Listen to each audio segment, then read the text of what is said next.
माँ दुर्गा के पांचवें रूप को स्कंदमाता कहा जाता है। नवरात्रि की पंचमी तिथि को स्कंदमाता के पूजन का विधान है। पंचांग के अनुसार शारदीय नवरात्रि की पंचमी तिथि 10 अक्टूबर को पड़ रही है। स्कंदमाता का स्कंद अर्थात भगवान कार्तिकेय की माता के रूप में पूजन होता है। स्कंदमाता शेर को अपना वाहन बनती हैं और गोद में भगवान कार्तिकेय को धारण करती हैं। इनके पूजन से संतान प्राप्ति होती है तथा मोक्ष के द्वार खुल जाते हैं। जो भी भक्त नवरात्रि के पांचवें दिन स्कंदमाता का विधि पूर्वक पूजन करते हैं, उनकी सभी मनोकामनाओं की पूर्ति होती है।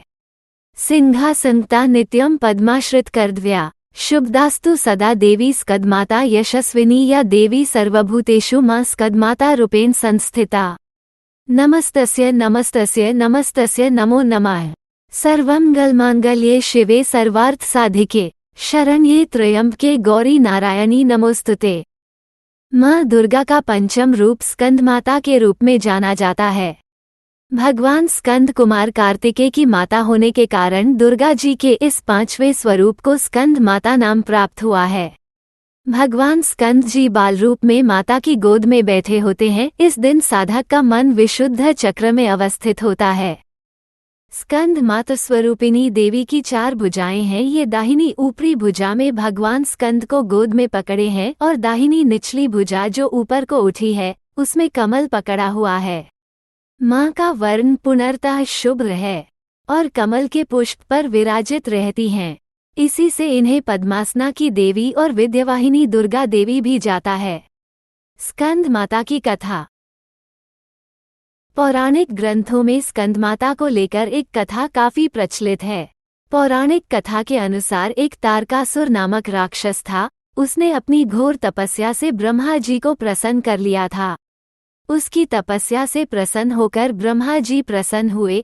तारकासुर ने ब्रह्मा जी से अमरता का वरदान मांगा।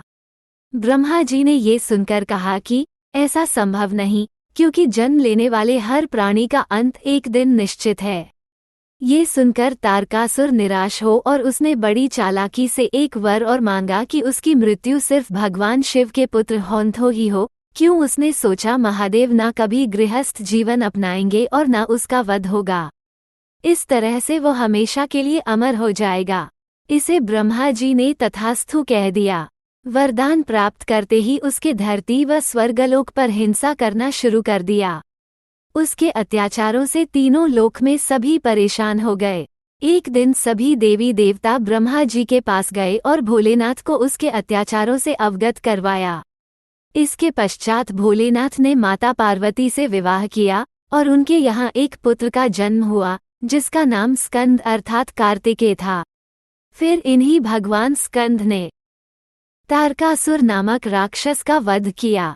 ये कथा भी है काफी प्रचलित। पौराणिक मान्यताओं के अनुसार स्कंदमाता देवी पार्वती का रौद्र रूप है। माता को लेकर एक पौराणिक कथा काफी प्रचलित है।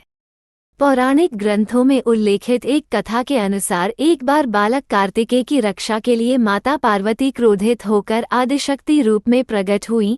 माता का ये स्वरूप देखकर इंद्रदेव भय से कांपने लगे। फिर इंद्र भगवान अपने प्राण बचाने के लिए देवी पार्वती से क्षमा मांगने लगे। हालांकि कुमार कार्तिकेय का दूसरा नाम स्कंद भी है, इसलिए सभी देवतागण मां दुर्गा को मनाने के लिए उन्हें स्कंदमाता कहकर पुकारने लगे। तभी से माता रानी के इस पांचवें स्वरूप को स्कंदमाता कहा जाने लगा। इस प्रकार मां की पूजा पांचवी अधिष्ठात्री के रूप में की जाने लगी। देवी स्कंदमाता, मां स्कंदमाता,